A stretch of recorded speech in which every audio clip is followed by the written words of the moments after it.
Hello friends, स्वागत है आपका एनक्यू स्टडी यूट्यूब चैनल पर। आइए आज हम लोग लेकर के आए हैं बीपीएससी टीआरई 2 के लिए पांचवा लाइव प्रैक्टिस सेट, जिसमें आज हम लोग देखेंगे एक एक करके क्वेश्चन को, जो कि सोशल स्टडीज़ का क्वेश्चन होगा। यह प्रैक्टिस सेट आपको बहुत हेल्प करेगा अभी जो बीपीएससी टीआरई 2 एग्ज़ाम्स है। तो एक बार आप वीडियो को लाइक और चैनल पर अगर नए हैं तो ज़रूर सब्सक्राइब कर लीजिएगा तथा चैनल के बेल आइकन को दबा लीजिएगा ताकि कोई भी वीडियो सबसे पहले आप तक पहुंचे। आइए हम लोग शुरू करते हैं एक एक करके। हमारे स्क्रीन पर क्वेश्चन आना शुरू हो गया है। पहला क्वेश्चन है हमारे स्क्रीन पर कि निम्नलिखित राज्यों में से कौन सा राज्य तीन ओर से बांग्लादेश से घिरा है। तो जब हम लोग मैप को डिस्कस करते हैं तो देखते हैं कि जो बांग्लादेश की स्थिति है भारत में, वह हमारे पश्चिम बंगाल के नीचे की स्थिति है। सॉरी, माफ़ी चाहते हैं, ये थोड़ा सा मैप बनाने में दिक्कत हो रही है। यहाँ जो स्थिति बनती है ये बांग्लादेश से बनती है। तो बांग्लादेश से तीन ओर से घिरा हुआ भारत का वह कौन सा राज्य है? वह मिजोरम है, वह पश्चिम बंगाल है, वह त्रिपुरा है, या फिर मेघालय है। तो इस प्रश्न का जो सबसे सही उत्तर होगा वह होगा ऑप्शन नंबर डी, यानी कि त्रिपुरा जो है वह भारत का ऐसा राज्य है जो तीन ओर से पश्चिम बंगाल राज्य से घिरा हुआ राज्य है। हम लोग अगले क्वेश्चन की ओर बढ़ते हैं। या अगला क्वेश्चन हमारे स्क्रीन पर कि दलदली अथवा ज्वार भाटा क्षेत्रों में पाए जाने वाले वन को क्या कहा जाता है? तो यानी वैसा वन जो दलदली क्षेत्र में पाए जाते हैं उसको किस नाम से जानते हैं? दलदली का मतलब यह है कि वैसी ज़मीन जो दलदली ज़मीन हो, या ज्वार भाटा हम सभी जानते हैं कि समुद्र में लहरों का ऊपर उठना और नीचे गिरना ज्वार और भाटा कहलाता है। यह चंद्रमा के गुरुत्वाकर्षण बल के कारण होता है और यह प्रत्येक दिन 24 घंटा में एक बार ज्वार भाटा की स्थिति जरूर होती है। तथा ज्वार भाटा की जो उच्च ज्वार की स्थिति होती है वह पूर्णिमा और अमावस्या को होती है। तो अब हम लोग ये प्रश्न की ओर डिस्कस करते हैं कि दलदली अथवा ज्वार भाटा के क्षेत्र में पाए जाने वाले वन को किस नाम से जानते हैं? हम लोग मैंग्रोव वन कहते हैं, या फिर शोला वन कहते हैं, या मानसूनी वन कहते हैं, या फिर पतझड़ वन कहते हैं। तो जी, इस प्रश्न का जो सबसे करेक्ट आंसर होगा दूसरा नंबर क्वेश्चन का, वह होगा ऑप्शन नंबर ए, यानी कि हम लोग उसे मैंग्रोव वन के नाम से जानते हैं। अगले क्वेश्चन की ओर बढ़ते हैं हम लोग। कोई भी दिक्कत हो तो आप हमें कमेंट करके ज़रूर बताएंगे, तथा अगर आप हमसे पहले आंसर कर पा रहे हैं तो वो भी उत्तर आप हमें कमेंट करके ज़रूर बताइएगा। अगला क्वेश्चन है सूची 1 को सूची 2 से मिलान करना है। और ध्यान रहे कि बीपीएससी जो है इस प्रकार के अधिकांश प्रश्न पूछते हैं ताकि उसमें कंफ्यूज किया जा सके, लेकिन हम लोग को कंफ्यूज इसमें नहीं होना है। सूची में है वन के प्रकार और सूची 2 में है कि प्रदेश यानी भारत के कौन से प्रदेश में किस प्रकार के वन पाए जाते हैं।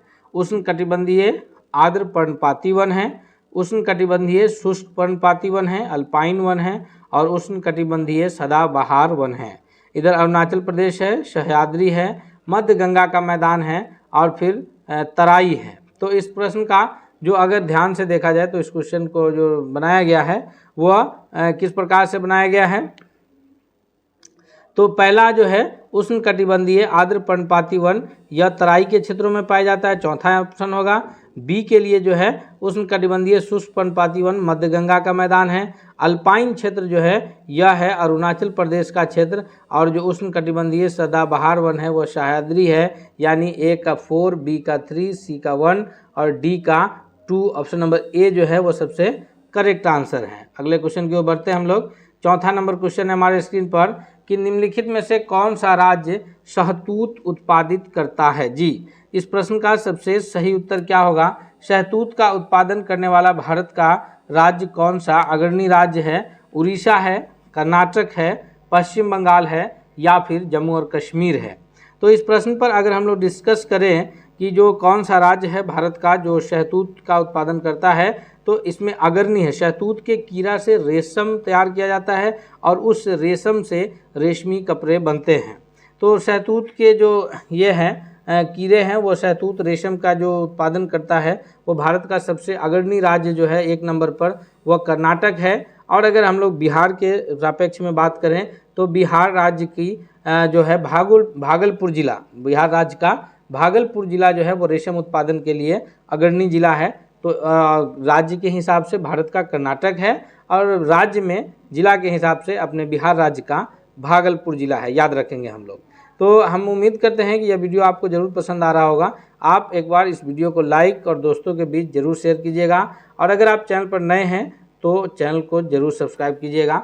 हम लोग बढ़ते हैं अगले सवाल की ओर। अगला सवाल है हमारे स्क्रीन पर कि सूची 1 को फिर सूची 2 से मिलान करना है। जी, सूची 1 में क्या है कि जो प्रमुख हमारे शक्ति केंद्र हैं और वह स्थिति कहाँ है। तारापुर परमाणु शक्ति केंद्र, फिर है रावत भाटा परमाणु शक्ति केंद्र, काकापारा परमाणु केंद्र और कैगा परमाणु शक्ति केंद्र। जी, 5वां नंबर प्रश्न का सबसे करेक्ट आंसर क्या होगा? तो तारापुर शक्ति केंद्र महाराष्ट्र में, उसके बाद जो है रावतपुर परमाणु केंद्र बी में राजस्थान में, काकापारा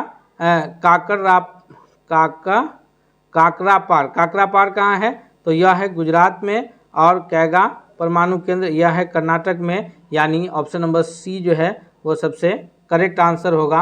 अगले सवाल की ओर बढ़ते हैं हम लोग। नेक्स्ट क्वेश्चन है कि सूर्य सदैव पूरब से निकलता है, ऐसा क्यों? तो इस क्यों ऐसी स्थिति उत्पन्न होती है कि सूरज जो है वो पूरब से निकलता है और पश्चिम की ओर ही डूबता है, ऐसी स्थिति क्यों होती है? और इसको जो है इंग्लिश ग्रामर के कंडीशन में जब हम लोग पढ़ते हैं तो वहाँ हम लोग ये पढ़ते हैं कि sun rises in the east and sets in the west, जो है इसको यूनिवर्सल ट्रूथ माना जाता है। तो आखिर इस यूनिवर्सल ट्रूथ का क्या वैज्ञानिक कारण है, क्यों ऐसा होता है? तो पहला ऑप्शन है कि पृथ्वी पश्चिम से पूरब की ओर घूमती है, दूसरा है कि पृथ्वी पूरब से पश्चिम की ओर घूमती है और यह पूर्व में स्थित है, या फिर इनमें से सभी। तो छठा नंबर प्रश्न का जो सबसे करेक्ट आंसर होगा कि पृथ्वी जो घूमती है वह पश्चिम से पूरब की ओर घूमती है। पृथ्वी किधर से घूमती है? पश्चिम से पूरब की ओर घूमती है, इसीलिए सदैव जो है सूरज वह पूरब से निकलता है और पश्चिम की ओर डूबता हुआ प्रतीत होता है। लेकिन इसकी स्थिति इसलिए होती है क्योंकि पृथ्वी जो सूर्य का परिक्रमा करती है वो पश्चिम से पूरब की ओर करती है।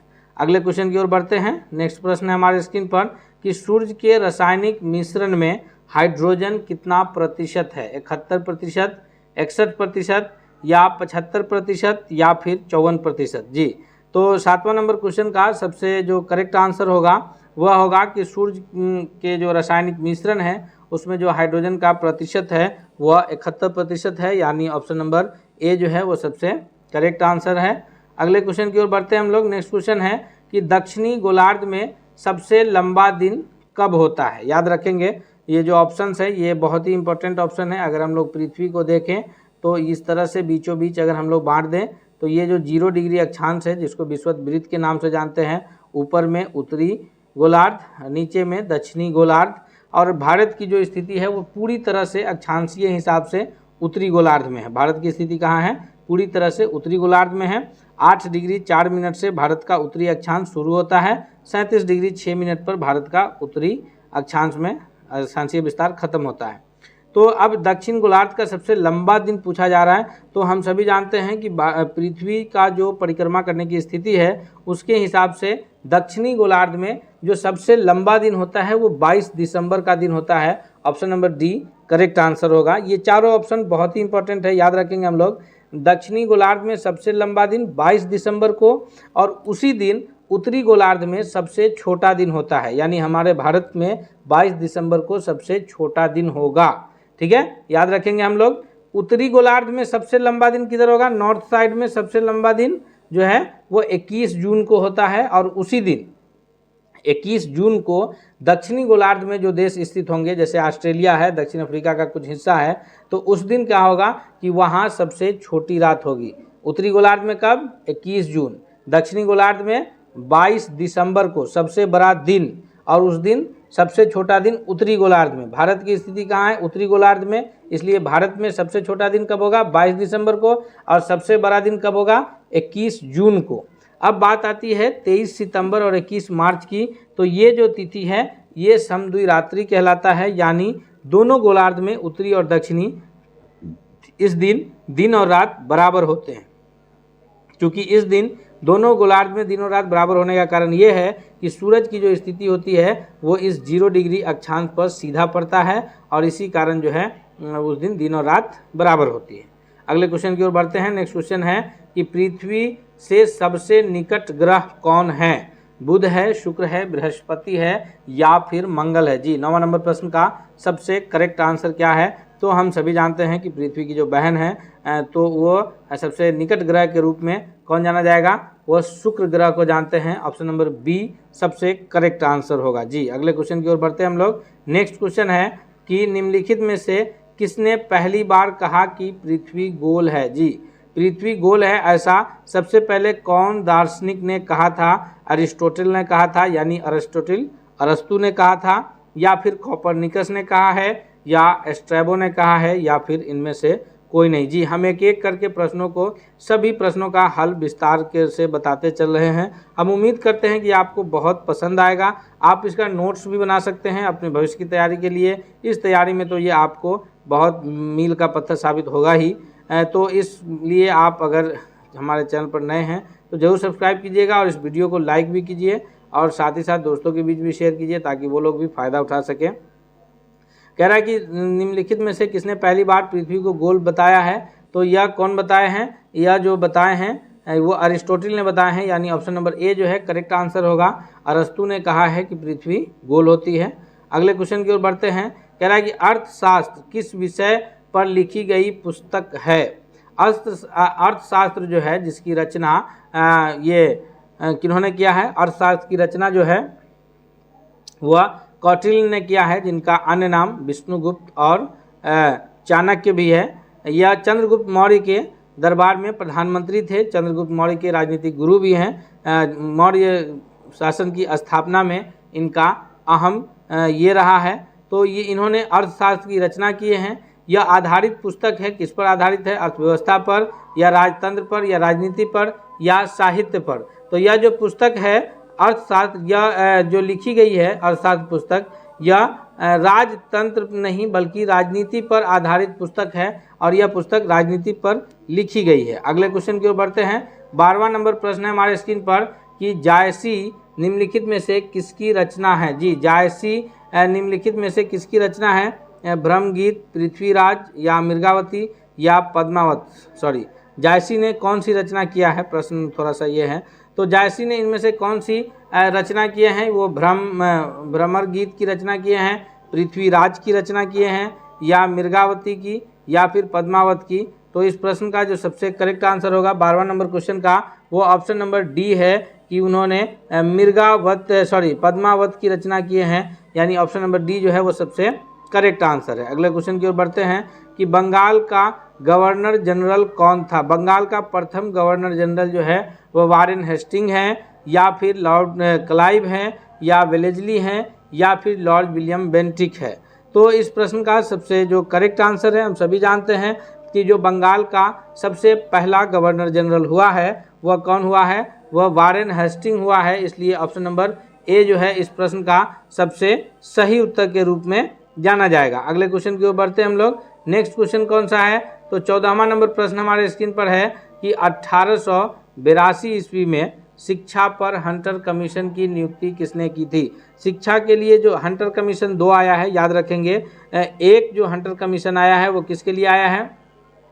एक हंटर कमीशन जो है वह ये जलियांवाला बाग हत्याकांड की जांच करने के लिए गठित किया गया था और उसने जो है ये डायर को ही सही साबित करार दिया था। डायर को ही उसने जो है क्लीन चिट दे दिया था। दूसरा जो हंटर कमीशन गठित हुआ है वह शिक्षा के क्षेत्र में हुआ है और वह गठन कब हुआ है? वो 1882 में हुआ है। उस वक्त भारत में कौन से वायसराय का कार्यकाल था? लॉर्ड रिपन का था, लॉर्ड कर्जन का था, या लॉर्ड डलहौजी का था, या फिर लॉर्ड कॉर्नवालिस का था? तो जी इस प्रश्न का जो सबसे करेक्ट आंसर के रूप में जाना जाएगा तो ये जो कार्यकाल है यह लॉर्ड रिपन का कार्यकाल है। इनका कार्यकाल कहाँ से कहाँ तक है? तो 1880 से लेकर के 84 तक कार्यकाल है और ये पद पर रहते हुए इनको इस्तीफा देना पड़ा था, क्योंकि इनको जो है भारतीयों का उद्धारक के रूप में माना जाता है। किनको? ये लॉर्ड रिपन को भारतीयोों का उद्धारक माना जाता है। उद्धारक इसलिए माना जाता है क्योंकि इन्होंने जो है बहुत सारे भारत के सुधारक के रूप में कार्य किए हैं। शिक्षा के लिए इन्होंने कमीशन गठित किया है। उसके बाद जो है इन्होंने जो इनके ही शासनकाल में जो है जो भारतीय सिविल सेवा परीक्षा की उम्र कम कर दिया गया था उसको इन्होंने पुनः बढ़ा दिया था और इन्होंने ही जो है पहली ये मजदूरों के लिए गठित किया था। इसलिए इनको लास्ट में रिजाइन भी करना पड़ता है। अगला क्वेश्चन है 15वां नंबर प्रश्न है कि भारत में प्रथम रेल लाइन का निर्माण कहाँ से कहाँ तक हुआ था। 1853 में हुआ है भारत में पहली रेल लाइन का निर्माण, जो कि लगभग 34 किलोमीटर, कितना 34 किलोमीटर की यात्रा तय किया था। ये कहाँ से कहाँ तक हुआ था, तो ये प्रश्न जो है बहुत ही फेमस प्रश्न है। यह मुंबई से थाने के बीच हुआ था, यानी ऑप्शन नंबर बी जो है वो करेक्ट आंसर होगा। जी, अगले क्वेश्चन की ओर बढ़ते हैं। अगला प्रश्न है कूट मिलाना है, और खासकर बीपीएससी इस प्रकार के कूट मिलाने वाले प्रश्न अधिकतर पूछते हैं। कूट क्या मिलाना है कि रैयतवाड़ी व्यवस्था जिन क्षेत्रों में लागू की गई उसमें कौन कौन से क्षेत्र शामिल है। जी, बंगाल प्रेसिडेंसी में, या फिर बम्बई प्रेसिडेंसी है, पूर्वी बंगाल है, और असम है, और कुर्ग है। इनमें से किन क्षेत्रों में जो है इसको शामिल किया गया था। 16वां नंबर प्रश्न का सबसे जो करेक्ट आंसर है वो कौन सा होगा, तो ये जो है रैयतवाड़ी व्यवस्था, 3 प्रकार की व्यवस्था उस वक्त जो है कर के रूप में लागू किया गया था। एक अस्थाई बंदोबस्त था, एक रैयतवाड़ी व्यवस्था था, और एक महलवाड़ी व्यवस्था था। महलवाड़ी व्यवस्था जो है पंजाब साइड में लागू था।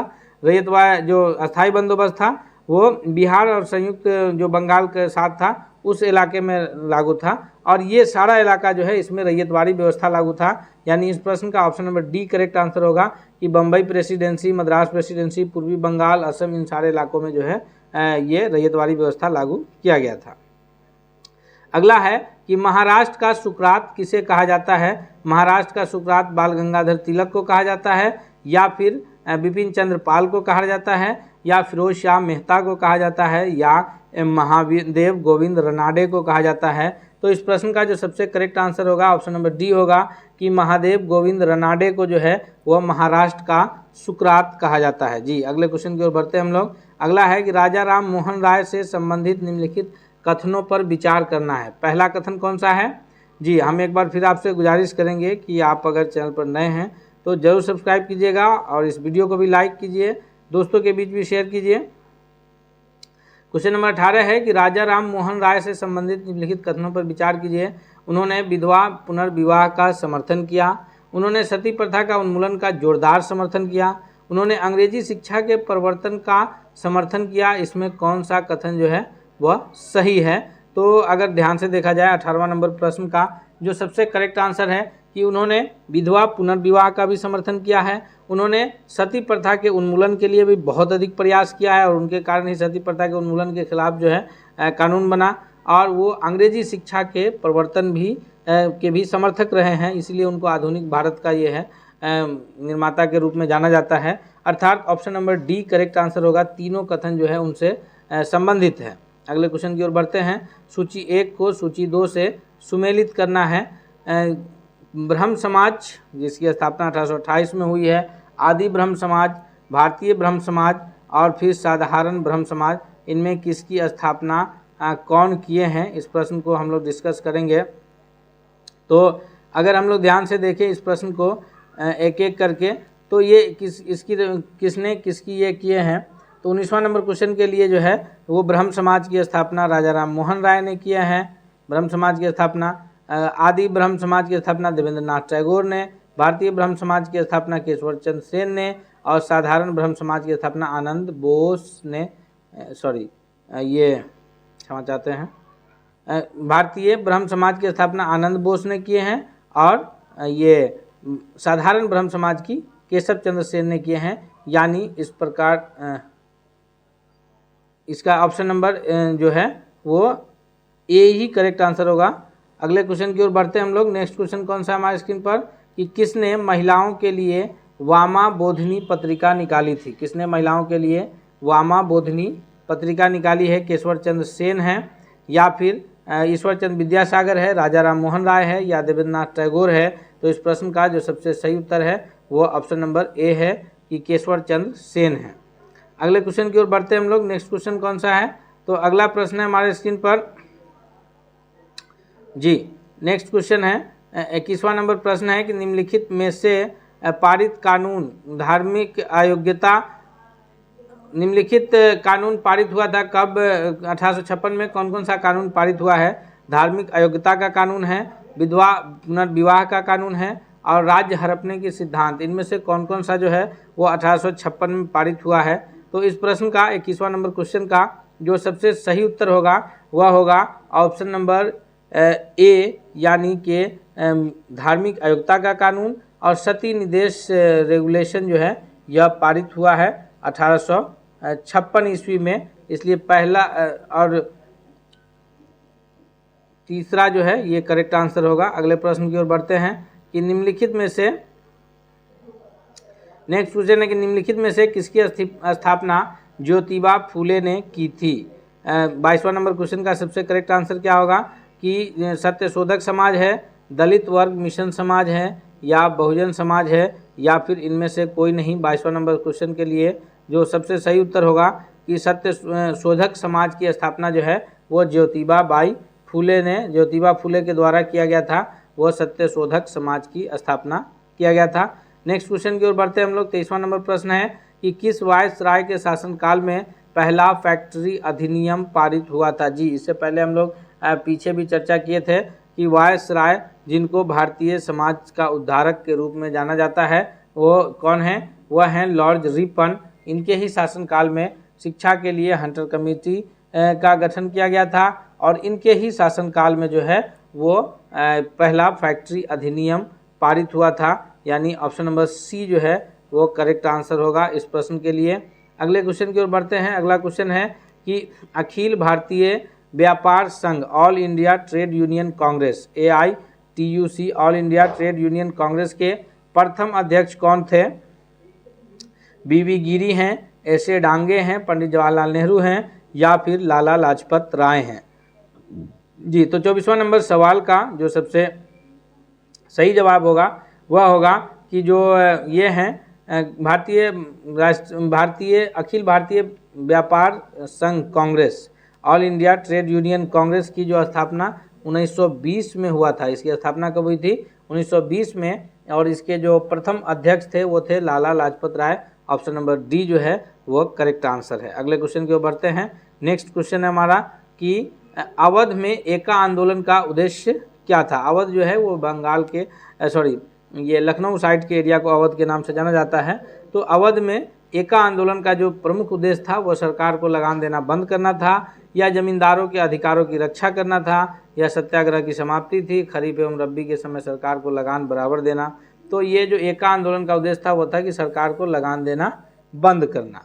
ऑप्शन नंबर ए जो है वो सबसे करेक्ट आंसर है। नेक्स्ट क्वेश्चन है हमारे स्क्रीन पर कि भारत में नई आर्थिक नीति कब लागू हुई। नई आर्थिक नीति NEP के नाम से जानते हैं, न्यू इकोनॉमिकल पॉलिसी। हालांकि NEP नेशनल एजुकेशन पॉलिसी के नाम से भी जाना जाता है, जो अभी सबसे अंत में 2020 में आया है। NEP 2020 के नाम से हम लोग जानते हैं, जो नेशनल एजुकेशन पॉलिसी है, राष्ट्रीय शिक्षा नीति। और यहाँ है यह है राष्ट्रीय आर्थिक नीति, नई आर्थिक नीति है न्यू इकोनॉमिकल पॉलिसी। यह भारत में 1991 में लागू हुआ है, यानी ऑप्शन नंबर सी जो है वो करेक्ट आंसर है। अगला है कि मंडल आयोग की सिफारिश को लागू करने वाला प्रथम राज्य कौन सा है देश का। उत्तर प्रदेश, बिहार, राजस्थान या गुजरात। तो मंडल कमीशन की सिफारिश को सबसे पहले जिस राज्य ने लागू किया है वह है बिहार, यानी ऑप्शन नंबर बी जो है वो सबसे करेक्ट आंसर है। नेक्स्ट क्वेश्चन है हमारे स्क्रीन पर कि अन्य पिछड़ी जाति OBC का अर्थ क्या है। अनुसूचित जाति से है या अनुसूचित जनजाति से है या अनुसूचित जाति और जनजाति से अलग शैक्षणिक एवं सामाजिक रूप से पिछड़ा एक समुदाय या फिर उपयुक्त में से सभी। तो अनुसूचित जाति को SC के नाम से जानते हैं, यानी शेड्यूल कास्ट, और अनुसूचित जनजाति को ST के नाम से जानते हैं, यानी शेड्यूल ट्राइब्स के नाम से। और ये OBC जो हैं जिसका अर्थ होता है कि अनुसूचित जाति एवं जनजाति से अलग सामाजिक एवं शैक्षणिक रूप से पिछड़ा हुआ समुदाय, जिसको हम लोग OBC के रूप में ये फुल फॉर्म जाना जाता है। नेक्स्ट क्वेश्चन हमारे स्क्रीन पर कि किस पाकिस्तानी राष्ट्रपति ने 1966 में ताशकंद समझौते पर हस्ताक्षर किए थे। जी, तो 1966 का जो ताशकंद समझौता चल रहा था उस वक्त पाकिस्तानी राष्ट्रपति कौन था। परवेज मुशर्रफ, जनरल जियाउल हक, अयूब खान, इनमें से कोई नहीं। तो पाकिस्तान का जो ये था राष्ट्रपति उस वक्त अयूब खान था। और भारत के जो प्रधानमंत्री थे वह थे लाल बहादुर शास्त्री। जो ताशकंद समझौता 1966 में हुआ था, भारत के प्रधानमंत्री कौन थे? लाल बहादुर शास्त्री थे। और पाकिस्तान का कौन था? तो वो अयूब खान था। अगले क्वेश्चन की ओर बढ़ते हैं। ये हमारा आज का अंतिम प्रश्न है इस प्रैक्टिस सेट का। हम लोग रोज 7 बजे लाइव प्रैक्टिस सेट, और अगर तकनीकी प्रॉब्लम से लाइव प्रैक्टिस सेट में दिक्कत होती है तो अपलोडेड वीडियो आपको उसी दिन मिलेगा। तो आप लोग चैनल पर बने रहिए और चैनल को सब्सक्राइब कीजिए और साथ ही साथ बेल आइकन को दबाइए ताकि कोई भी वीडियो आप तक सबसे पहले पहुंचे। जी, अंतिम प्रश्न है आज के इस प्रैक्टिस सेट का कि भारतीय संविधान के किस अनुच्छेद में विदेश नीति के संबंध में दिशा निर्देश दिए गए हैं? अनुच्छेद 19, 20, 45 या 51। तो ये ऑप्शन नंबर डी जो है करेक्ट आंसर होगा कि अनुच्छेद 51 में इस बात पर चर्चा की गई है कि विदेश नीति के बारे में। आज का यह प्रैक्टिस सेट समाप्त होता है 30 प्रश्नों का। हम लोग मिलेंगे फिर कल अगले प्रैक्टिस सेट के साथ। तब तक के लिए धन्यवाद। चलते चलते भी एक बार की वीडियो को लाइक, दोस्तों के भी शेयर और चैनल को सब्सक्राइब जरूर कीजिए। धन्यवाद।